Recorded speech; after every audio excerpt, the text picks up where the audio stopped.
I left school at 16 and I went straight into an engineering apprenticeship with Ford Motor Company, and the whole basis of that was to become a designer, to design parts of cars. And I trained for quite a few years in that apprenticeship and went on to become a chassis system designer, designing bits of Granadas and Ford Focuses and other things. And then moved on to be a component engineer, and I became responsible for the development of some systems. And then I had a kind of epiphany, and I must have been around 25, and I saw people working in what was called the project office, where they ran the programs that developed all new vehicles. And I thought, that looks busy and exciting and interesting, I'll try it. So I managed to get myself a job in the Focus project office, developing new versions of Focus, and realised after a little while that, I get it, right, I'm a project guy, that's what I do. Right, okay, I just fell in love with it. I just fell in love with running projects, being involved in projects and creating new things, which is what I love doing. Did that for a little while, about 3 years, and then ended up running engine development programs for Transits and Land Rovers and Peugeot Boxers and Ford Rangers and all sorts. And did that till I was about 35, and then got headhunted for a job at Heathrow to go and build a baggage system, a very complicated baggage system. They were looking for people from the car industry. So I went off to Heathrow after 18 years at Ford, went off to Heathrow and spent 12 years, very enjoyable years at Heathrow, running various projects, and again had a whale of a time, and was very fortunate to work my way up from being a project manager to end up running effectively the capital delivery department at Heathrow, responsible for the delivery of all projects at the airport, which was sort of the last 3 years of my time there, and it was fabulous.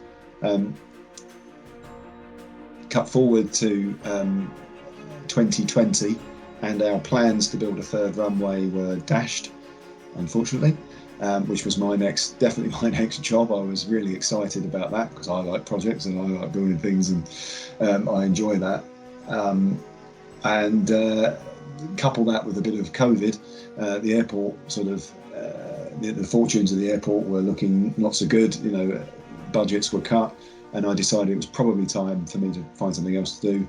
And in the latter part of 2020, I got asked if I'd be interested in coming to build railways, which seemed like a pretty good idea. So I've spent the last year at Network Rail. I came in as Capital Delivery Director for Southern, and since the middle of the year, I've also been the Health and Safety Director for the region.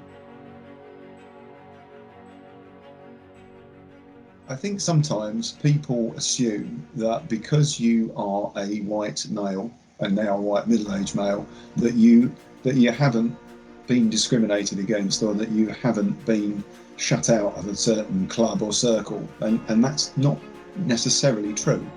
I'm an Essex boy, and I'm proud of it. I'm fine with that.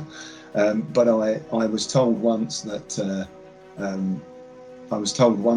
my face didn't fit because I was too, and I quote, local for the job I was going for, which is a bizarre thing to be told. I've been humiliated in the workplace. That's happened to me, and I'm sure it's happened to lots of people. And I think how you deal with those challenges is really important, and how we push back against the people that humiliate us or put us in a position that we're uncomfortable about. And in the particular case where I was humiliated, and the story will stay with me for the rest of my life, I made it my business to show this chap that I could do the job, and that I could do it better than he thought I could, and it became my sole mission. And in the end, I won him over, and we got along really well. But I've certainly been there. I've been on the receiving end of things that haven't felt great, or you felt certainly felt marginalised, and it was not nice. And I think for me, that makes me think about that for other people. So it makes me very mindful of how I treat others. I think that's massively important. I would obviously say that I think there's definitely a massive opportunity for us to bring women much closer to engineering roles and other roles as well. My personal experience is I think there's something that definitely registered with me, and it goes back quite a long way. But when I was an apprentice at Ford, my then, not she wasn't then, but she is now, my wife was also an apprentice at Ford, and we met there. And I remember going to a visit at a factory, and I remember how a young, I mean, she must have been 19 or so at the time, a young 19-year-old woman was treated as she walked through the factory. I remember that, and I didn't like it. And I think that those old school values have got to go. I think we've got to move on, and I think the world is changing. To be fair, I do think the world has changed quite a bit. I think what was acceptable 30 years ago is no longer so. But I also think about my mum, and how my mum, she never had the opportunities that I think some women have today, and I think that needs to continue to change. I think there is so much more that women can offer, and often that doesn't get the chance to be seen. And I think whoever you are, if you've got a talent or an ability and you don't get to use it and show it and explore it, then that's not good for anybody, is it? I don't think anybody wants to be in that position. So I think the world will be a better place if we even things up a bit. I think it would be great for everybody.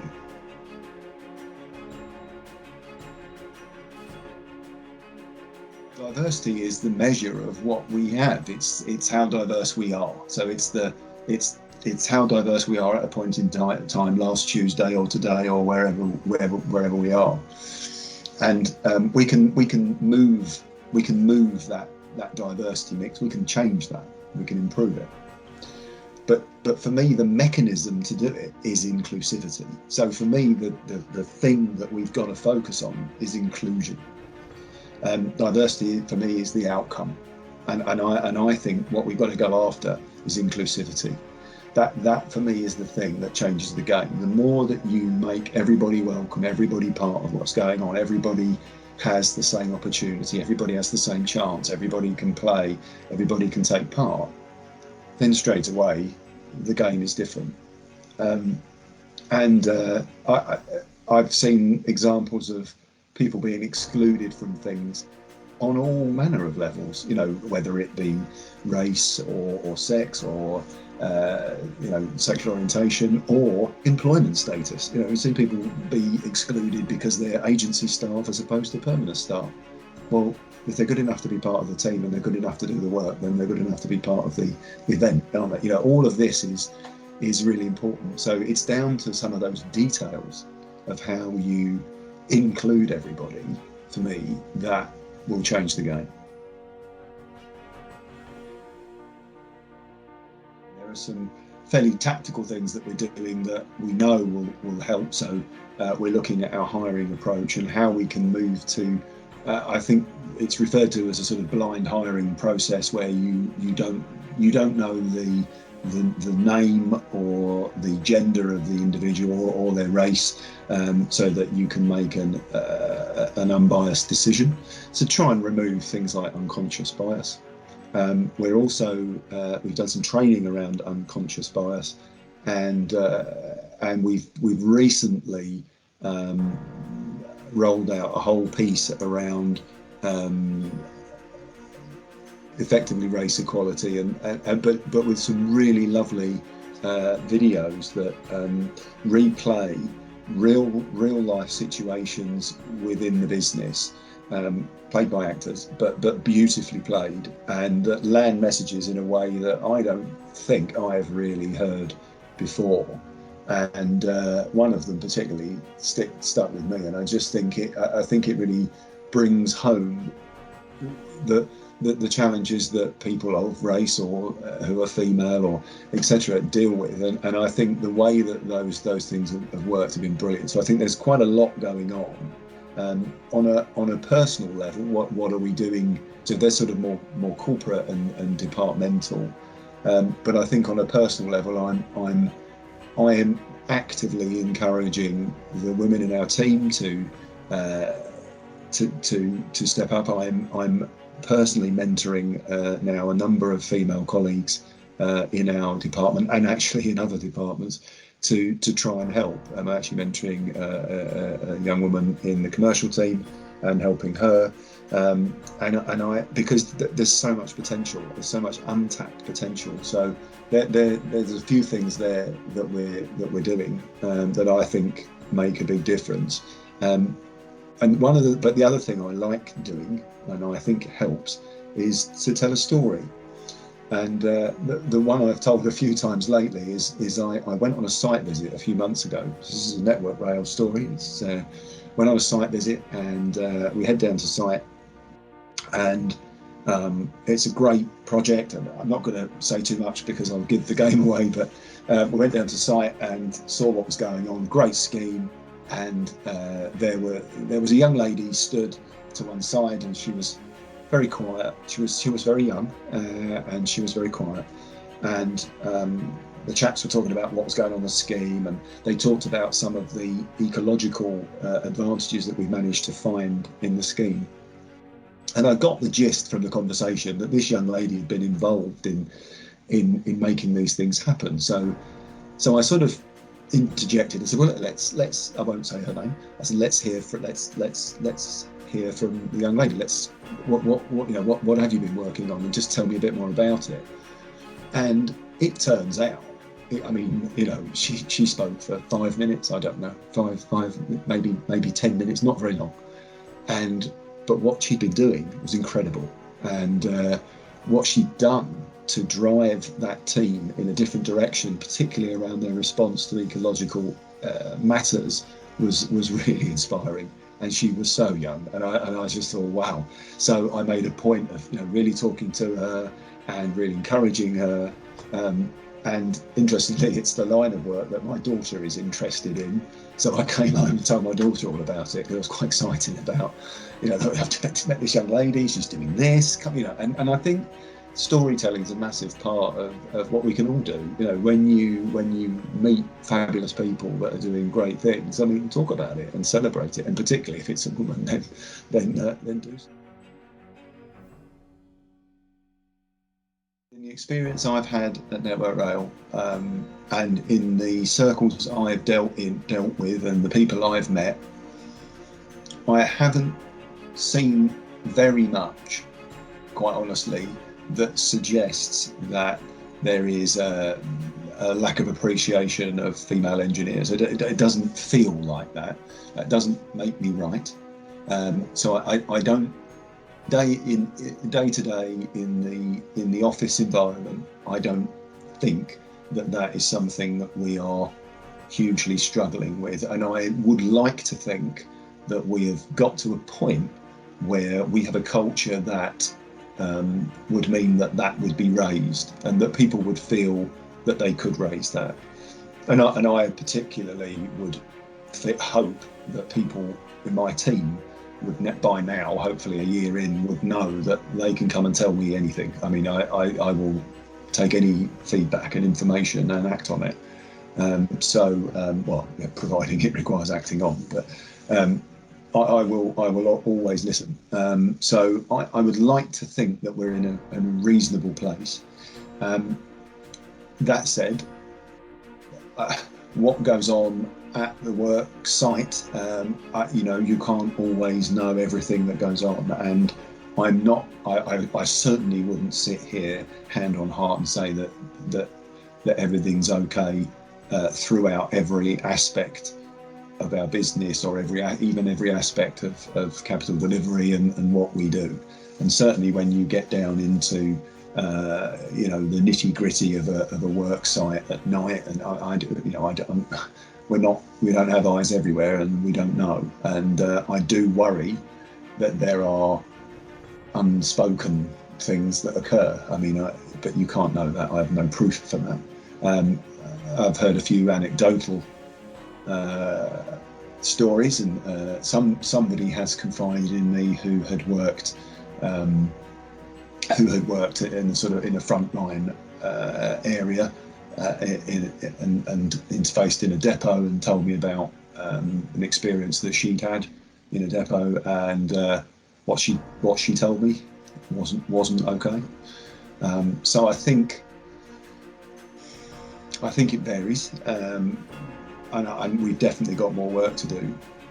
The other thing I'd quite like to pick up on is I think we've got work to do as a business, just in terms of our language in general. So I think the way that we communicate sometimes as a business can be very factual, very numerically driven, very stats driven, and sometimes loses the people element of what we're talking about. Aside from it being male or female, I just think that is something we've got to work on as a business. And if you look at the way we measure safety, for example, I just think we could say that in a more positive way. There are a few examples of things like that. So I don't think it's a yes or no. I think there are pockets of good, and there are pockets of not so good. And I think we've got work to do, but we've just got to keep going. If we look at the shift in working patterns and working practices, i.e. that working from home is a more common practice, and lots of people are working at home for a number of days a week, 2-3 days a week, kind of thing, then potentially that brings more flexibility to the employment options for people, and therefore I would hope it opens the door for women to get involved, more women to get involved. So perhaps it's a positive thing. I guess that's probably my best answer. I think it's probably a positive thing, in that I think the flexibility might help, because often a lot of many career women, as far as I know, end up with another job when they get home as well. That's not uncommon. I'm not saying they should, but that does occur.